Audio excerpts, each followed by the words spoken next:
салом бачаҳои азиз, дарси навбатиамонро оғоз менамоем. пеш аз он ки ба мавзӯи нав гузарем, биёед ҳарфҳои гузаштаамонро такрор намоем. акнун биёед садонукҳое ки мо гузаштаем, онҳоро аввал талаффуз намоем. А, ӯ, и, о, у. акнун ҳарфҳои ҳамсадоҳое ки мо гузаштаем, онҳоро талаффуз мекунем. се, не, ме, ле, зе, ше, ке, ге, пе, де, ре, хе ва ҳарфи ве. мавзӯи дарси имрӯзаи мо ҳарфи те аст. ин ҳарфи те.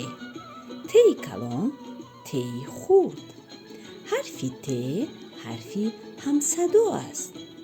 дар хат ҳарфи те чунин тав навишта мешавад: теи калон ва теи хурд.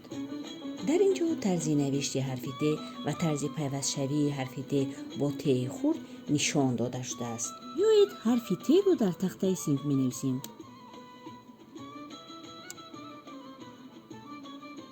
теи хурд чунин навишта мешавад: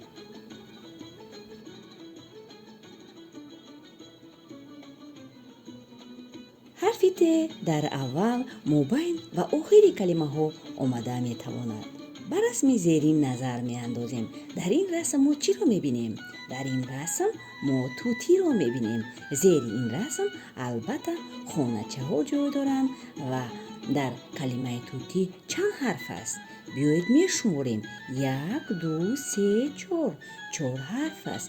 яъне ки калимаи тутӣ дорои 4 ҳарф аст. тутӣ ҷонвари хуб аст, лекин як одаташ бад. як гапро чун аҳмадҷон доим такрор мекунад. дар ин расм мо чиро мебинем? тарбузро мебинем.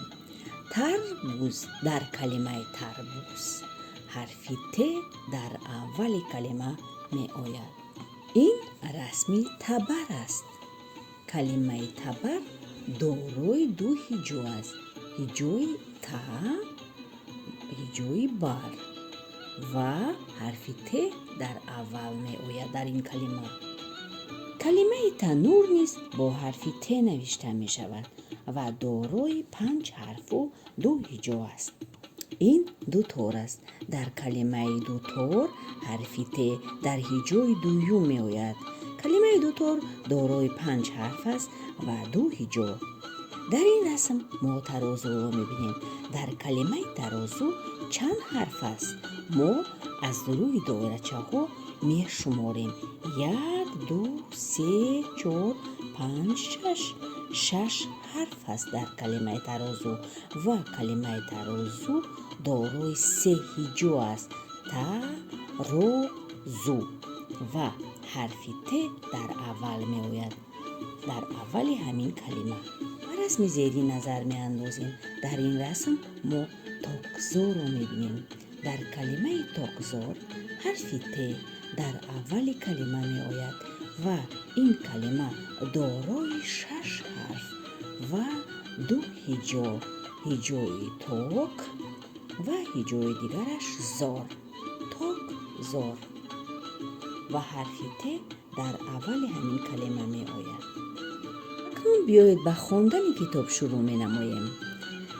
се а са, са о, са о, дат, саодат.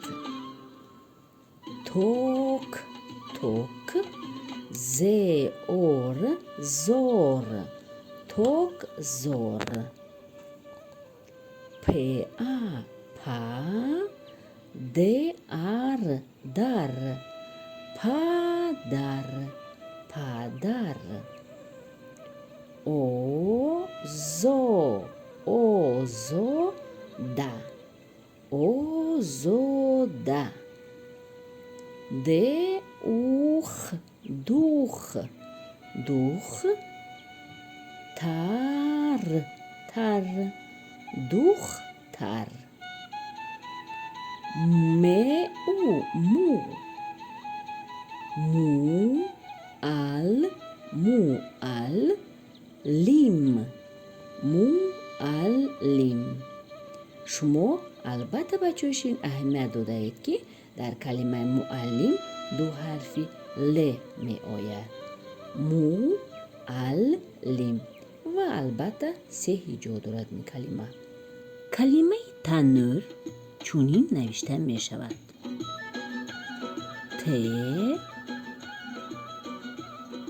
آ تا نور.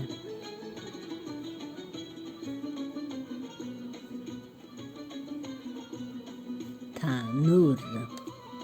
اکنون کلمه دوتا را ما می نویسیم: دو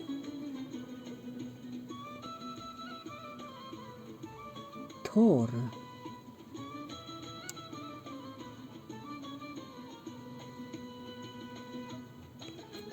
خواندن را دوام میدهیم. ت آک توک. ز آر زار. توک زار. این توک زار. توک زار است. این توک زار است. سعادت. سعادت در توک زار. سعادت در توک زار. دوخ. دوخ تا. دختری.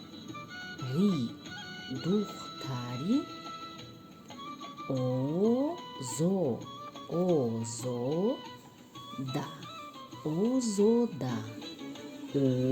دختری آزاده.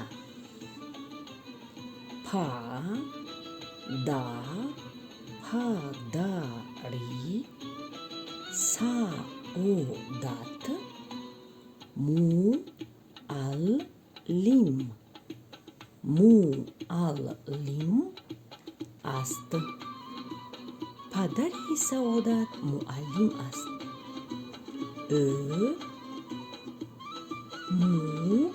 معلمی. معلمی ما است. معلمی ما است. اکنون کلمه های زیرین رو میخونیم: پخت. پخت. کورته. کورته. داد. داد. مادر. مادر. ستاره. ستاره. خمیر. خمیر. سلام. سلام. شست. کرد. کرد. خواندن رو دوام میدهیم: ستاره. ستاره. مادر. مادری. مادری. ستاره. ستاره. خمیر. خمیر کرد. مادری ستاره خمیر کرد. نان. نان پخت. نان پخت. ستاره کورته. کورته اش رو کورته اش رو شست. ستاره کورته اش رو شست. پدر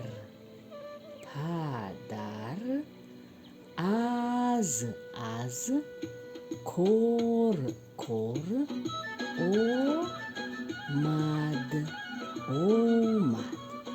پدر از کر اومد. ستاره سلام داد. ستاره سلام داد. بر رسم‌های زیری نظر می‌اندازیم. در این رسم ما دخترچه را می‌بینیم که لباس شسته ایستاده است. این دخترچه ستاره نام دارد. ستاره کورته اش را شست. کلمه کورته اش را حرف ت دارد. حرف ت ما در هجای دومی همین کلمه جایگیر است. کورته اش را کلمه کورته اینجا نشان داده شده است و ما میبینیم که در کلمه کورته چند حرف است؟ 1 2 3 4 5 حرف است و حرف ت ما حرف چهارمی این کلمه است. یعنی که در این کلمه 5 حرف و 2 هجا است. هجای کور و هجای دیگرش ته. بچه‌های عزیز، در همین جا درس امروزه ما به آخر رسید. شاد و خرم باشید.